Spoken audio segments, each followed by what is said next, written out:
سلام. بله خودم هستم. یعنی چی آقا نقشو دادیم به یه نفر دیگه؟ آقای عزیزی من دارم 2 ماه رو نقش شما تمرین میکنم. آخه اینطوری که نمیشه.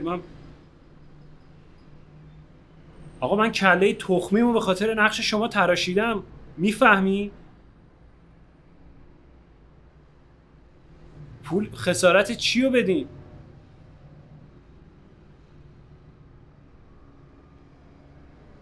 الو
کار آفه فعلا. بفرمایید استراحت کنید.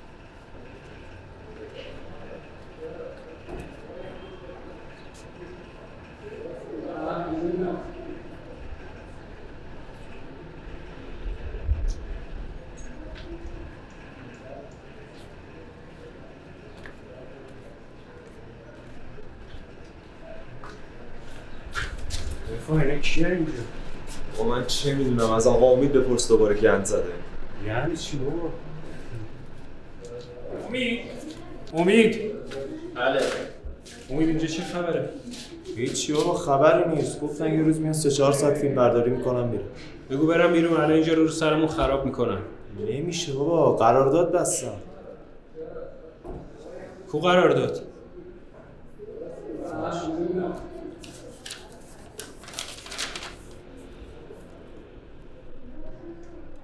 داخل نفهم. اگه سابق بفهمه اینجا رو اجاره دادی میدونی چه بلایی سرمون میاره؟ خب منم خواستم پول کرایه ما رو جور کنم دیگه. با روزی 750,000 تومان. خب حالا شده، چیکار کنم؟ چاره نیست، باید باشون بازی کنم. راست میگی، یه جوری درستش کنم. برو صداش کن. برو صداش کن بیاد دیگه.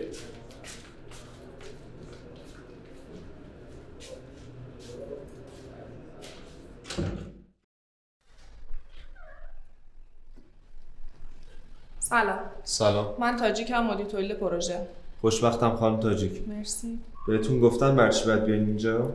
امید جان گفتن این سری مشکلات توی قرارداد هستش، اومدم ببینم مشکلات چیه. بله، ما توی یه سری از بندهای مالی قرارداد مشکل داریم. مشکلشون چیه؟ ما اصلا فکر میکنیم خیلی منصفانه نیست روزی 750,000 تومان برای همچین لوکیشنی. من روز اول قرارداد نوشتم با امید جان، ما متعهدیم و پرداختش میکنیم. الان مشکل چیه؟ داستان اینه خانم، شما یه پسر ساده شهرستانی رو گیر آوردی، هر جور خواستی باش رفتار کردی تا به هدف خودت برسی. ببین، فیلم ما راجع به یه بازیگر تئاتر و سختی‌های زندگیش. من با امید که صحبت کردم دیدم چقدر کاراکترش به کاراکتر ما نزدیکه و دیدم چقدر پسر با استعدادیه. واسه همین حتی قرار شدش که توی کار بهش نقش بدم. الان مشکل چیه؟ مشکل اینه شما داری مثل بچه‌ها با ما رفتار می‌کنی. فکر کردیم ما حالویی؟ خانم اینجا سیگار کشیدن ممنوعه. ببین پسرم، من پسر شما نیستم. ببین پسر جون، من 18 ساله که کارم سینماست. ادبیات سینما رو هم خوب بلدم. میدونم با کی باید چجوری حرف بزنم، میدونم با کی باید چجوری رفتار کنم. الان اصلا دلیل عصبانیتتو نمیفهمم. دلیل عصبانیت من شمایی که داری تو این سینما کار میکنی. اصلا به من بگو سینما یعنی چی؟ به من بگو هنر یعنی چی؟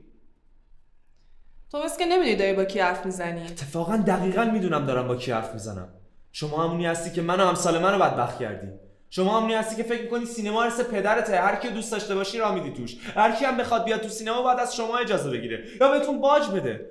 من عاشق سینما بودم، اومدم تو این شهر خراب شده که به عشقم برسم، ولی شما نذاشتی. من دست شما فرار کردم اومدم اینجا هم دست از سرم بر نمیداری. اصلا میدونی چیه خانم؟ من اینجا زیر روزی 7 تومن کرایه نمیدم. ببین پسرم، به خدا من 4 ماه سیاه‌پوش پسرمم.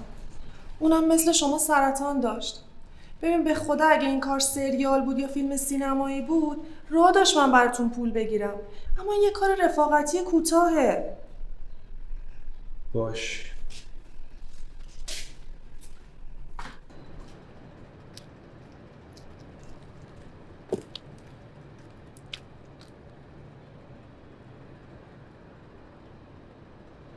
الان اینا دارن فیلم زندگی ما رو میسازن؟ آره ظاهرا. ولی این خانومه خیلی بد بازی میکرد. چطور؟ چه میدونم، میگفت بچه‌ی منم مثل تو سرطان داشته.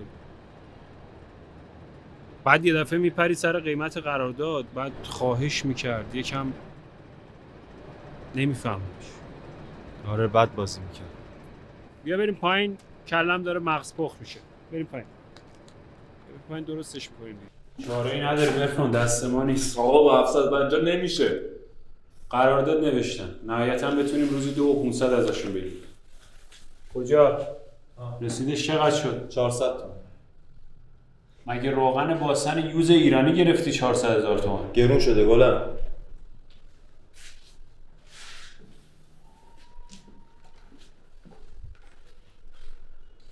ببین پسرم، من تازه جوون از دست دادم. خانم با من بازی نکن. بابا تو مثل پسر من میمونی. بس کنید دیگه.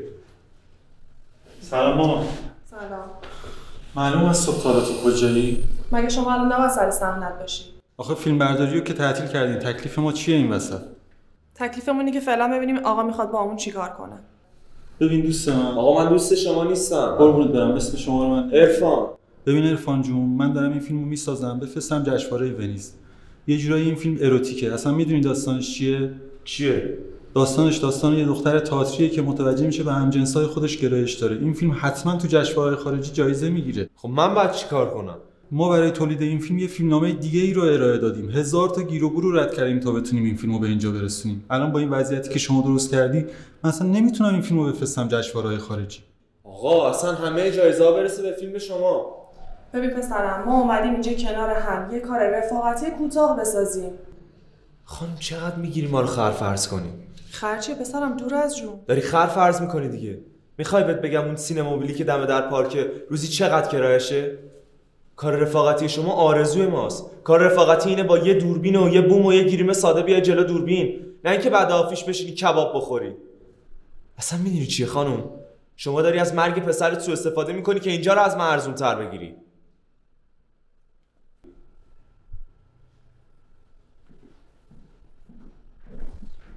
حرف جالبی نزدی عرفان جون. من الان چجوری این فیلمو بفرستم جشنواره خارجی؟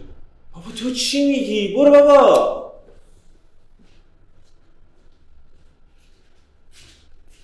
ببینید دوستان، از یه خطی به اون طرف مربوط به سود و زیان شماست و از یه خطی به این طرف مربوط به سود و زیان ماست. باور کنیم ما نمیتونیم اینجا رو زیر روزی 5 تومن به شما اجاره بدیم. نه دیگه پسرم، نمیشه یهو از روزی 750,000 تومان بریم روی 5 میلیون تومان. ازتون خواهش میکنم یه سوالو صادقانه به من جواب بدین. شما میتونین یه همچین جایی رو توی این شهر با این مبلغ اجاره کنین؟ خیر. متشکرم که صادقانه جواب دادین.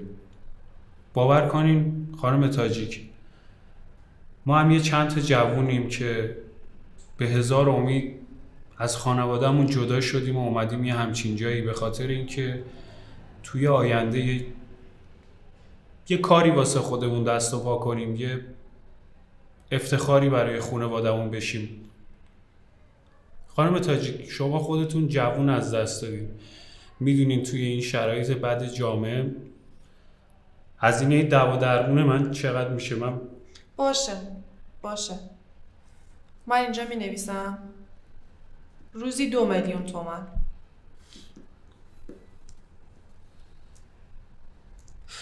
ممنونم ازتون خانم تاجیک.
عرفان 2-3 روز گذشت اینا جواب ندادن؟ نه مثل اینکه جواب ندادن. یعنی هیچی به هیچی؟ آره مثل اینکه همین. آدمای عجیبی بودن. آره عجیب. ولی بد بازی کردن.